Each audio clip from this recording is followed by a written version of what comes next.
Welcome back to Hope is Kindled, where we walk with the heroes and sometimes the wounded souls of the written word to uncover what it truly means to live with conscience, courage, and compassion. Today's episode takes us into one of the most challenging, controversial, and humane novels of the late 20th century, John Irving's The Cider House Rules. Some books whisper, others bruise. The Cider House Rules does both, and that's the point. This is not a light story. It isn't meant to make us feel comfortable, it's meant to make us feel responsible.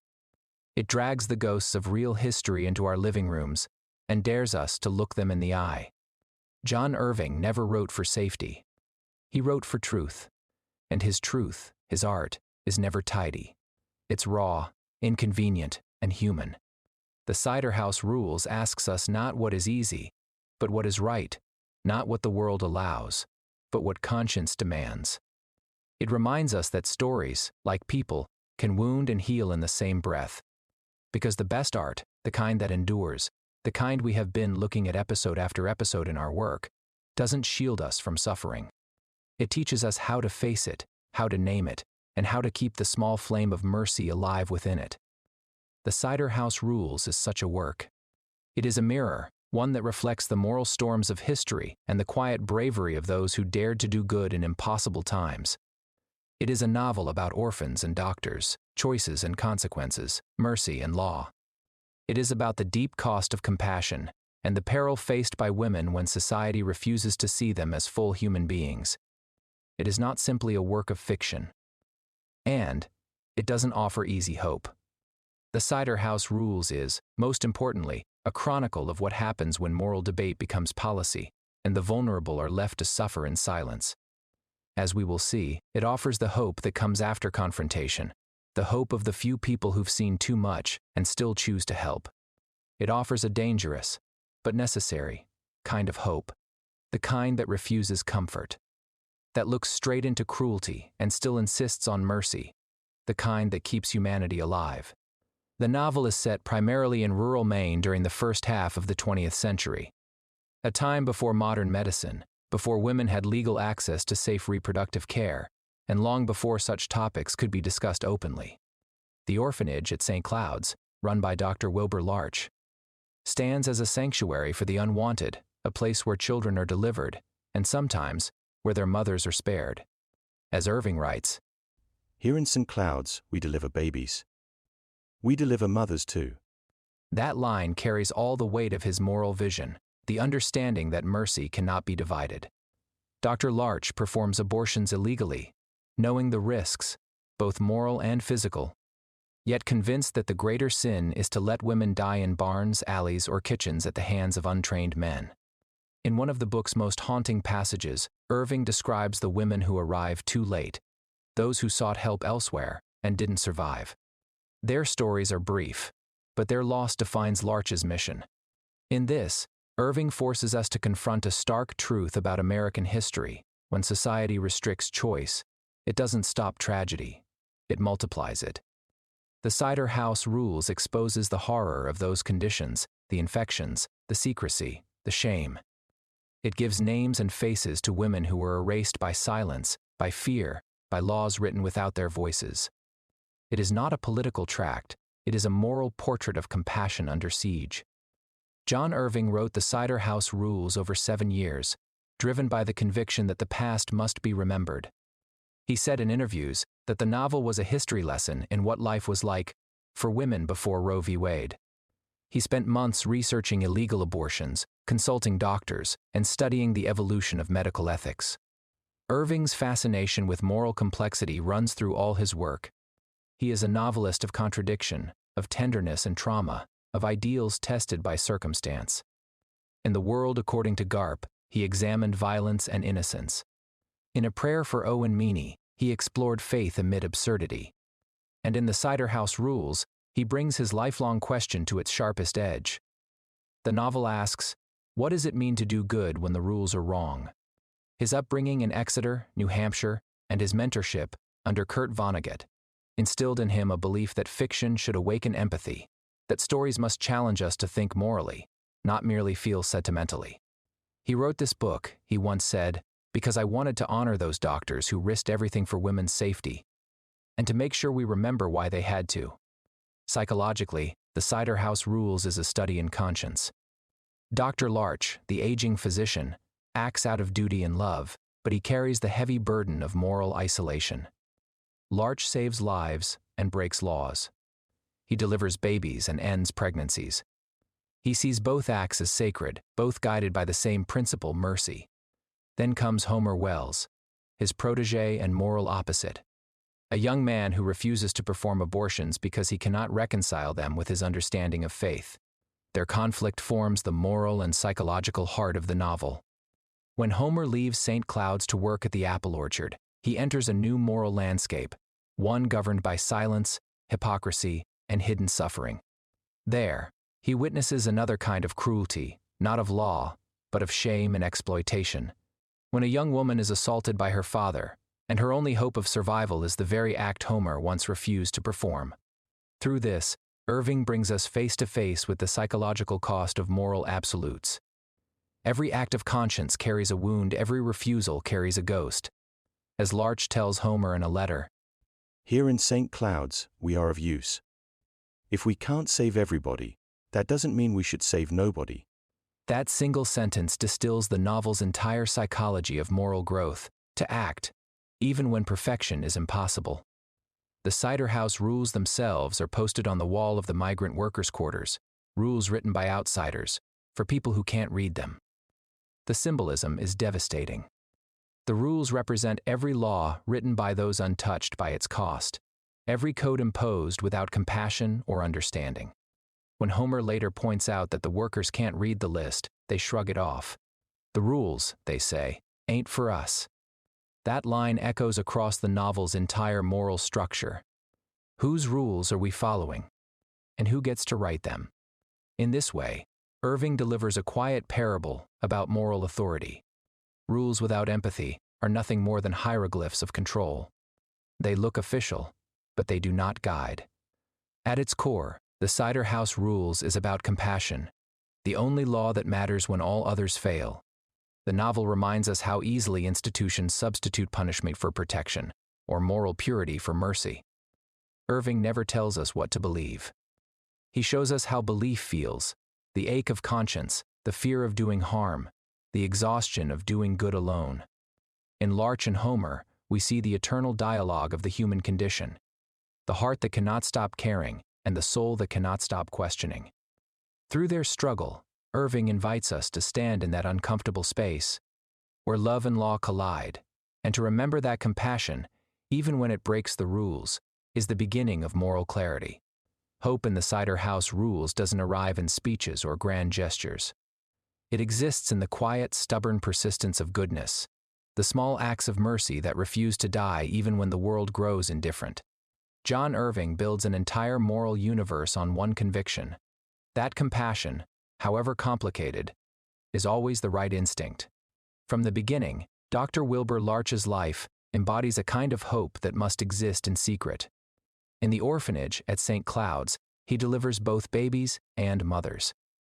The words spoken by Larch on this matter form the novel's moral heartbeat. Delivering mothers isn't simply medical, it's spiritual.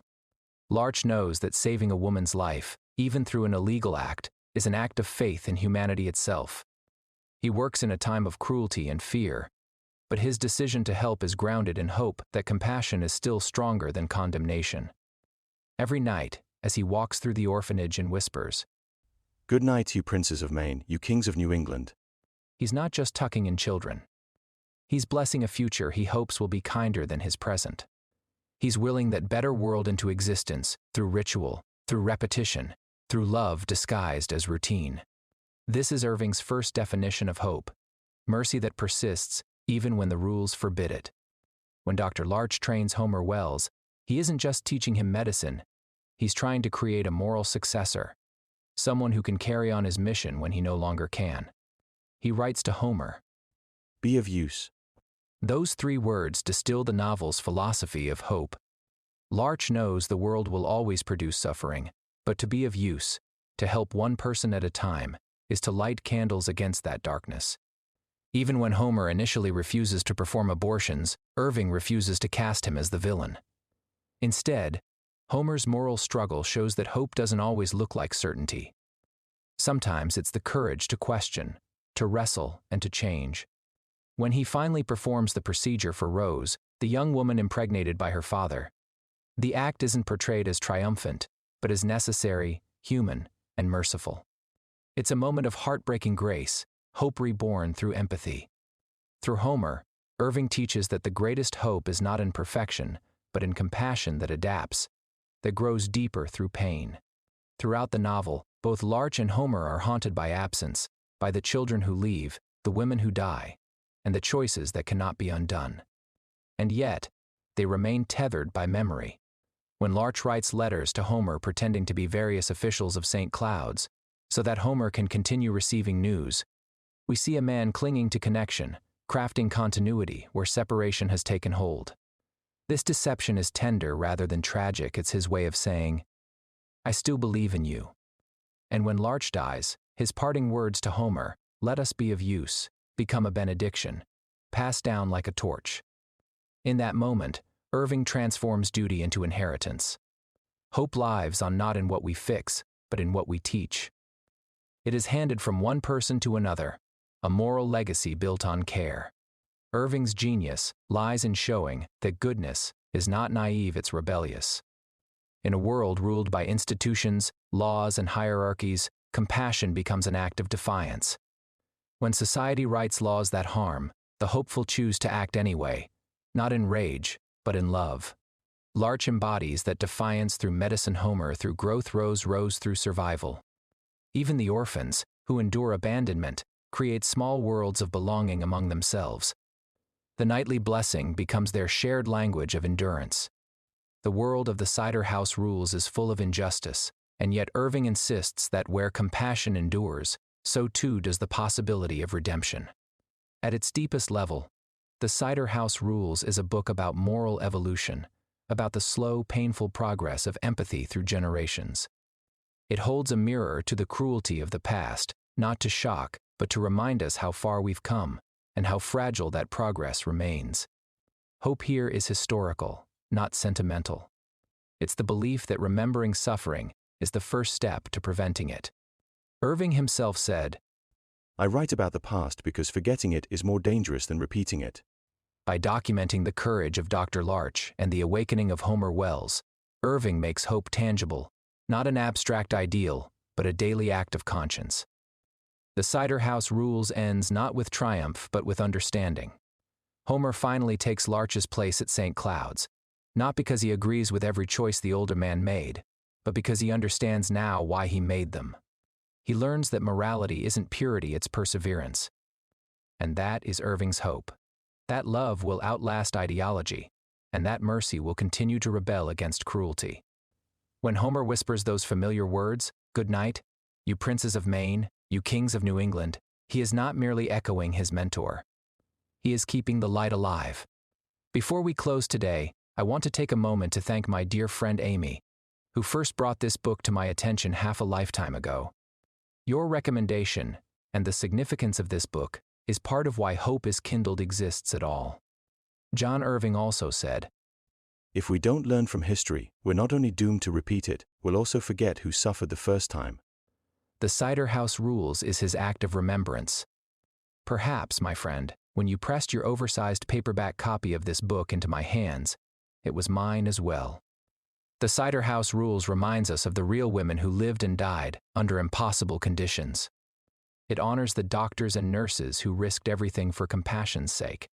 And it warns us, gently, but unmistakably, that moral regression begins with forgetting.